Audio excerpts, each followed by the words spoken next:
আসসালামু আলাইকুম। সবাই কেমন আছেন? আশা করি সবাই ভালো আছেন। আজ আপনাদের জন্য নিয়ে এসেছি গল্পের ৩য় পর্ব। আশা করি গল্পটি আপনাদের ভালো লাগবে। তাহলে চলুন শুরু করা যাক। টুকটুকিকে পাওয়ার উপলক্ষে বড় করে পাঠিয়ে রাখলো। অনেকক্ষণ আগেই টুকটুকিকে রেডি হতে বলা হয়েছে। তাই আদর গেল টুকটুকিকে নিয়ে আসতে। দরজা খুলে রুমে প্রবেশ করতেই থমকে দাঁড়ায়। চোখ বড় বড় করে চারিদিকে দেখতে লাগলো। পুরো ঘর লণ্ডভণ্ড হয়ে আছে। সাজার জন্য যে ড্রেস আর কসমেটিক দেওয়া হয়েছে সেগুলো সব ঘরের মেঝেতে গড়াগড়ি খাচ্ছে। মেয়েটি এগুলো কি করলো তাই ভাবছে আদর। হঠাৎ কি যেন একটা ছুটে এসে পড়লো ওর কপালে।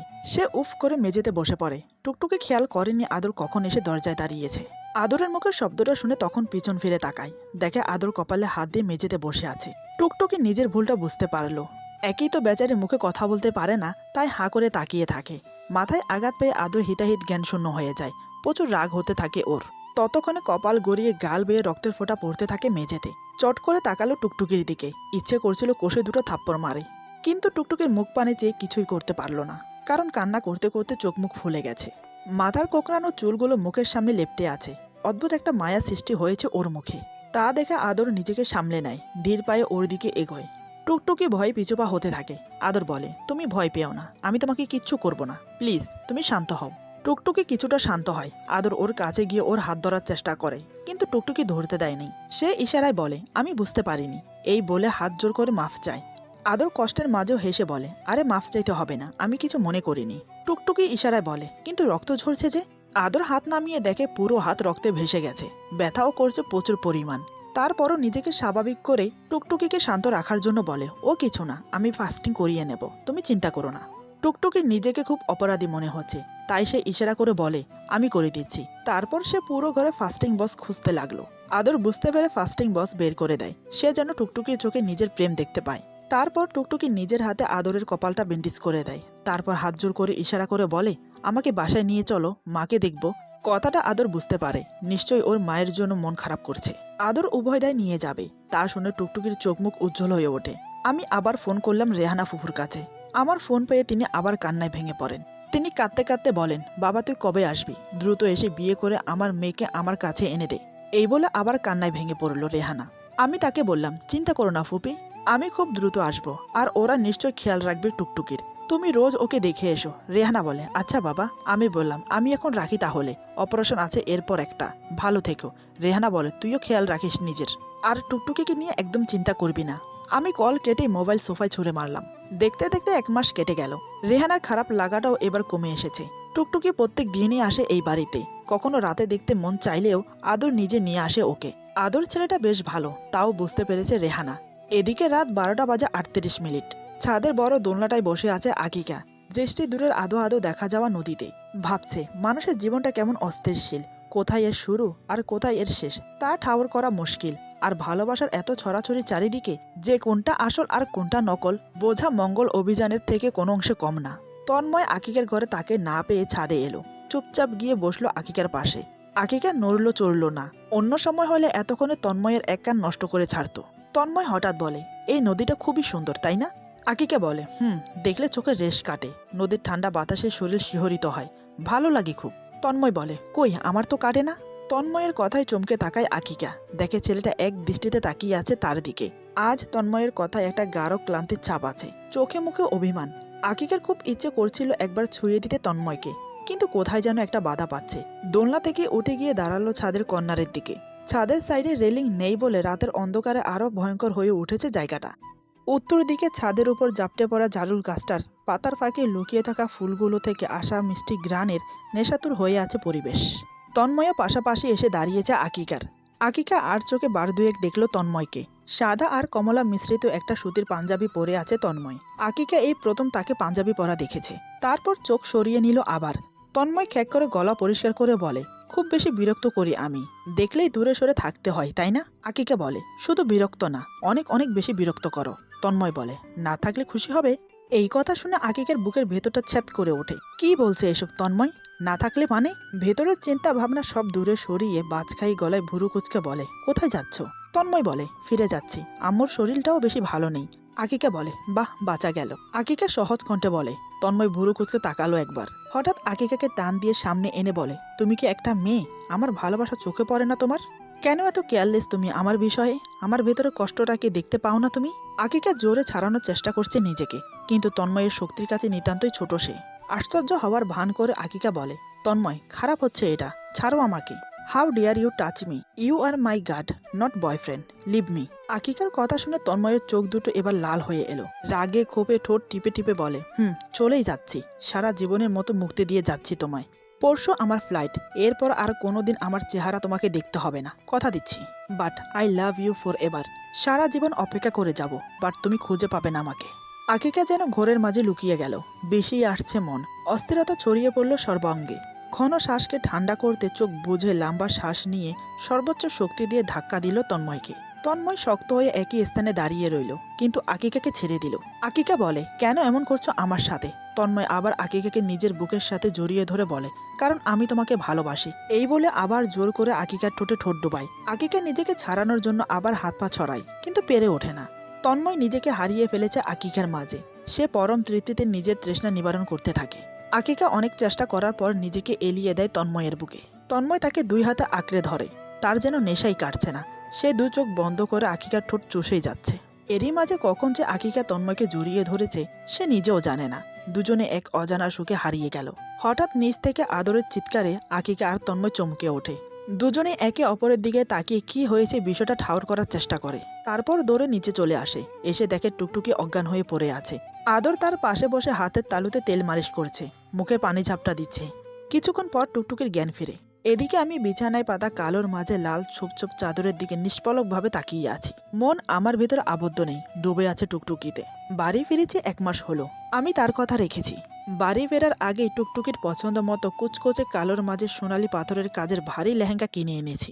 টুকটুকি তার বিয়েতে কালো পরবে বলেছে, সাথে অন্যান্য সব সরঞ্জাম। বিয়ের গহনাও গড়ে রেখেছেন রেহানা, কিন্তু টুকটুকি মোটেই কথা রাখেনি।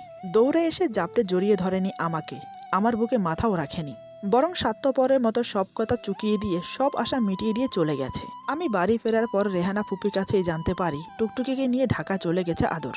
খুব কাঁদছিল মেয়েটা। যে নাম্বারে টুকটুকির সাথে এতদিন কথা বলেছি আমি, সেটাও নন রিচেবল বলছে। পুরো পৃথিবীটা যেন হঠাৎই কাল বৈশাখী ঝড়ের বিধ্বস্ত জমির মতো এলোমেলো হয়ে গেছে। সত্যি, নারীরা ঘরের সৌন্দর্য, মনের মাধুর্য। একজন নারী যেমন এক পুরুষের জীবনচিত্র সাজিয়ে তুলতে পারে, তেমন নিমেষে বিধ্বংসী পিস্তলের আঘাতে ধ্বংস করার ক্ষমতা রাখে।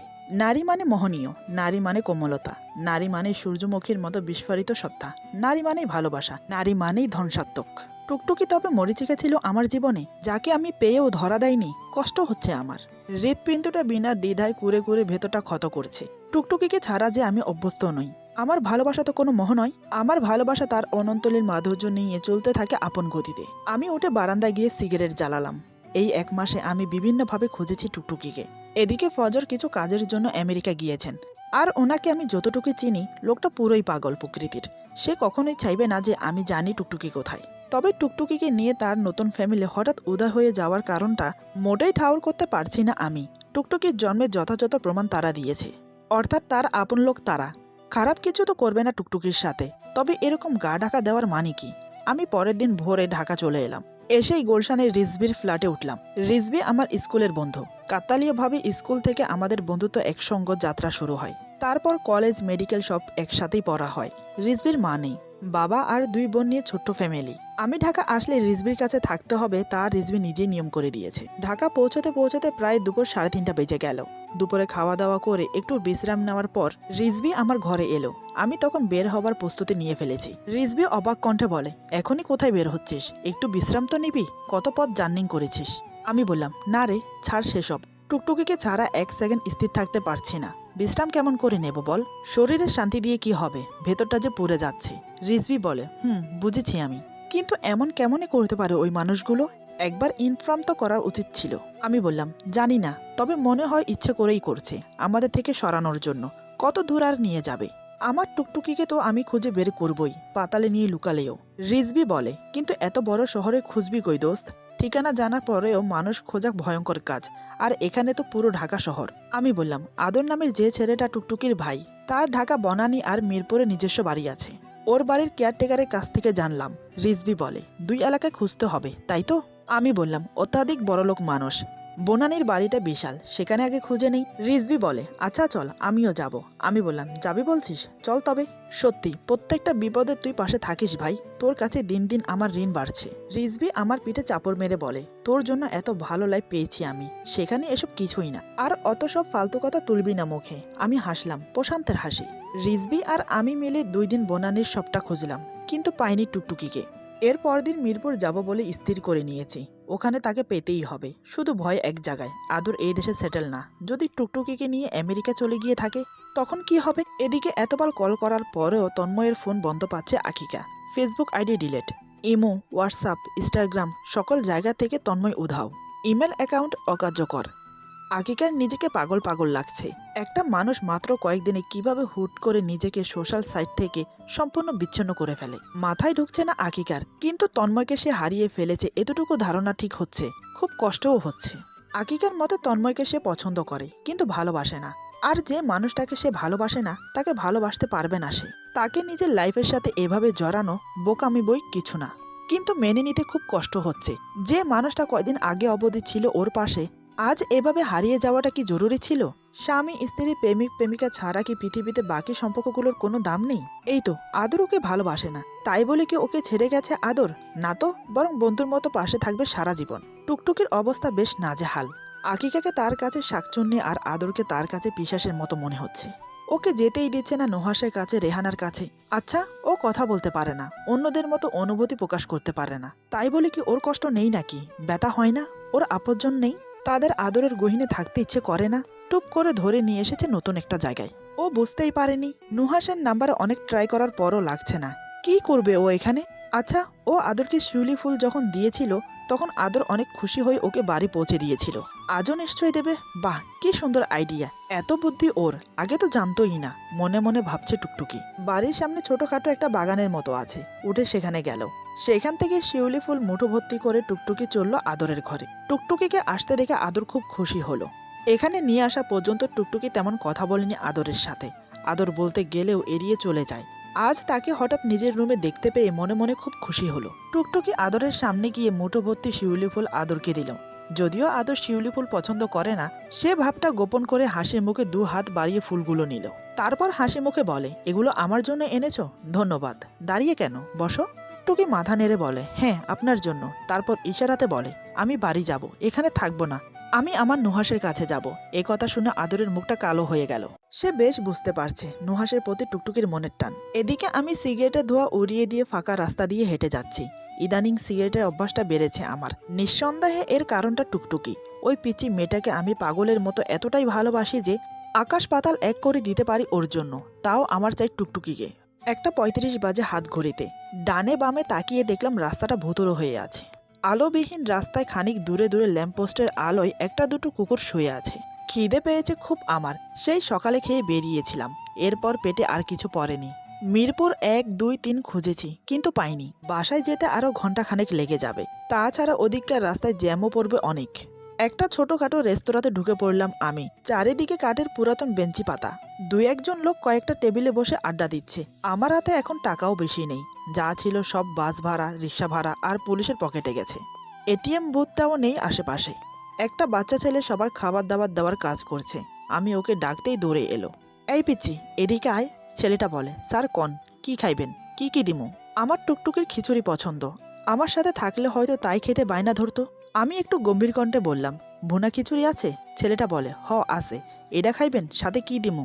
আমি বললাম, সাথে গরুর মাংস ভুনা থাকলে দে, আর না হলে ডিম ভাজি দে। ছেলেটা বলে, আচ্ছা, গরুই আছে। রেস্তোরাঁ থেকে বের হয়ে একটা টং দোকানে চা খেয়ে রওনা হলাম হসপিটালের দিকে। রিজবির আজ নাইট ডিউটি। হাসপাতালে যেতেই রিজবি অবাক হলো আমাকে দেখে। আমাদের পুরো বন্ধুদের মধ্যে সবচেয়ে আকর্ষণীয় দেখতে ছিলাম আমি। হাসি খুশি, শক্তি, সামর্থ্য। কিন্তু ওর সামনে এখন যে ছেলেটা দাঁড়িয়ে আছে সে মোটেই তেমন নয়। রিজবি ব্যাপক বিরক্ত নিয়ে ভুরু কুচকে বলে, খেয়েছিস রাতে? আমি বললাম, খেয়েছি। রিজবি বলে, সত্যি নাকি মিথ্যা? আমি ওর কথায় হেসে উঠে বললাম, আরে দোস্ত, একটু আগে খাইলাম খিচুড়ি আর গরু মাংস দিয়ে। রিজবি বলে, তো তোর চেহারা এই বিধ্বস্ত অবস্থা কেন? দেখা তো মনে হইতাছে ভিক্ষা করে বাড়ি ফিরছস। ডাক্তারই তো মনে হয় সব ভুইলা গেছস। আমি প্রসন্নে হাসলাম। রিজবির মেজাজ এবার আরো গরম হলো। সে বলে, এমন ভাবে কয়দিন চলবি? নিজের একটু খেয়াল তো রাখতে হবে নাকি? না হলে টুকটুকিকে খুঁজবি কেমনে? আমি আবারও হাসলাম। রিজভি রাগে গজগজ করতে করতে বলে, তুই শুনছিস আমি কি বলছি? পাগল হয়ে গেছিস? আমি বললাম, আরে দোস্ত চেতস কেন? আমি পাগল হইনি। আমার কিছু ভাল লাগে না, কোনো কাজেই মন টেকে না, সব অসহ্য লাগছে। টুকটুকের হাসির আওয়াজ কানে বাড়ি খায়। ওর ইশারাগুলো মনে পড়ে। ওর পছন্দ অপছন্দগুলো আমার পছন্দ হয়ে গেছে। বুকটা ফাঁকা লাগে রে, অনেক ব্যথা হয় এখানে। আমি শাহাদাত আঙ্গুল দিয়ে বুকের বাম পাশটা দেখাই ওকে। রিজভির খুব অসহায় লাগছে আমার কণ্ঠ শুনে। রিজভি অনুই করে বলে, এভাবে বলিস না প্লিজ, আর তো মাত্র কয়দিন, তারপরেই তো খুঁজে পেয়ে বিয়ে করে নিবি টুকটুকিকে। এভাবে ভেঙে পড়িস না। আমি বললাম, মিরপুর ৮ নম্বরে আছে ওই আদরের বাড়ি। রিজভি বলে, তুই খুঁজে পেলি? গিয়েছিলি বাড়িতে? রিজভি উৎসাহ কণ্ঠে বলে, বড় বড় চোখ করে চেয়ে আছে আমার দিকে। আমি সংক্ষিপ্ত উত্তর দিলাম না। রিজভি বলে, তাহলে? আমি বললাম, কাল যাব। রিজভি বলে, আমিও যাব, এখন বাড়ি চল। আমি বললাম, তোর না ডিউটি এখন? রিজভি বলে, রোকসানা আর বাবর আছে, সামলে নেবে, তোর বিশ্রামের দরকার, চল আমার সাথে। আমি বললাম, না, ডাক্তারের নিজের ব্যক্তিগত জীবনের আগে নিজের প্রফেশন, আমি একাই যাই। রিজভি বলে, তোকে একা ছাড়ছি না আমি। আমি বললাম, তাহলে সকালেই যাব বাড়ি, এখানেই আছি রাতে তোর চেম্বারে। রিজভি বলে, তুই বড্ড জেদি নুহাস।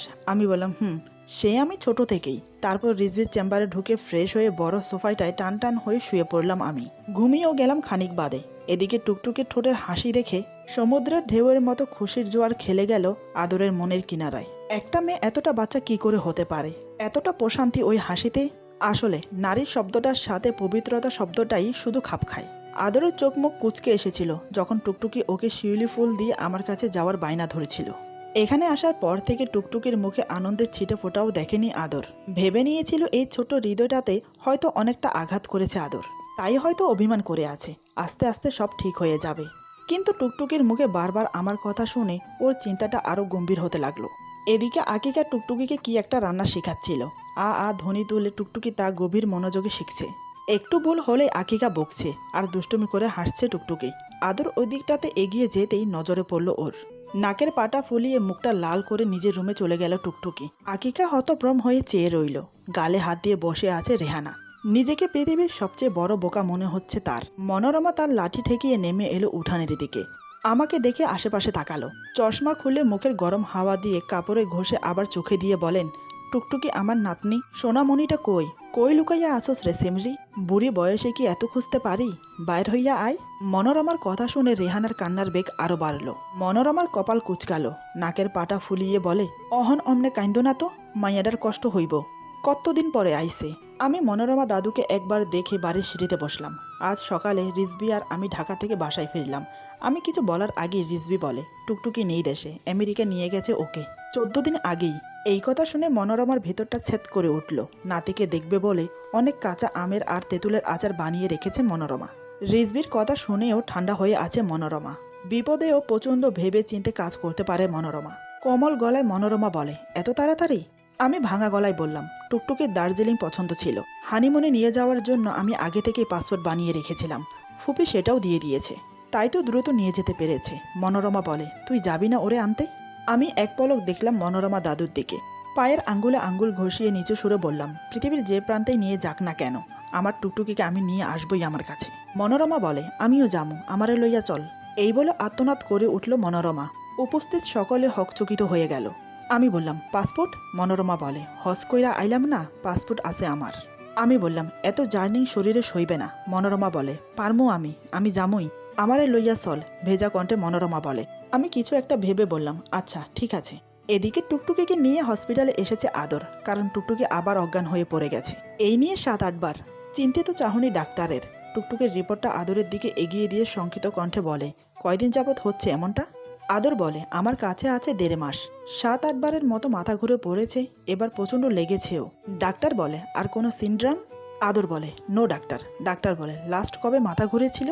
আদর বলে, আজ মর্নিংয়ে খাচ্ছিল তখন। ডাক্তার বলে, ওকে, বাট রিপোর্টটা মেবি পুরোপুরি সঠিক হয়নি বলেই মনে হচ্ছে, আরেকবার চেক আপ করিয়ে নাও। আদর বলে, ওকে ডাক্তার। আদরের পাশে বসে মুখ বোতা করে কথাগুলো শুনছিল টুকটুকি, তবে মোটেই ইচ্ছে করছিল না শুনতে। ডাক্তার লোকটা কেমন যেন দেখতে। আসলে এই দেশের সকলকেই টুকটুকির কাছে ডবল রুগীর মতো লাগে। কারো চোখে মুখে মায়া মমতার ছিটে ফোটাও পায় না, অথচ দেশের মানুষগুলো কত আপন, অচেনা কেউ মনে হয় নিজের লোক। এদিকে আমি আর মনোরমা দাদু 10 মিনিট ধরে বসে আছি, আর মাত্র 6 মিনিট পরেই উঠতে হবে প্লেনে। অবশেষে রিজভি এলে সবাই প্লেনে করে রওনা দিলাম আমেরিকার উদ্দেশ্যে। ওইদিকে চেক আপ করিয়ে বাড়ি ফিরেও শান্ত হয়ে বসতে পারছে না আদর। মনের মাঝে অশান্তির ঘণ্টা বেজেই চলছে। বড়সড় কোনো রোগ যদি টুকটুকির থেকেই থাকে, তাহলে এতদিন যেখানে ছিল তাদের চোখে কিভাবে পড়ল না? এজন্য বোধহয় বলে, আপনি লোক আপনিই হয়, পর কখনো আপন হয় না। রিপোর্ট আজ বিকেলে দেওয়ার কথা ছিল, কিন্তু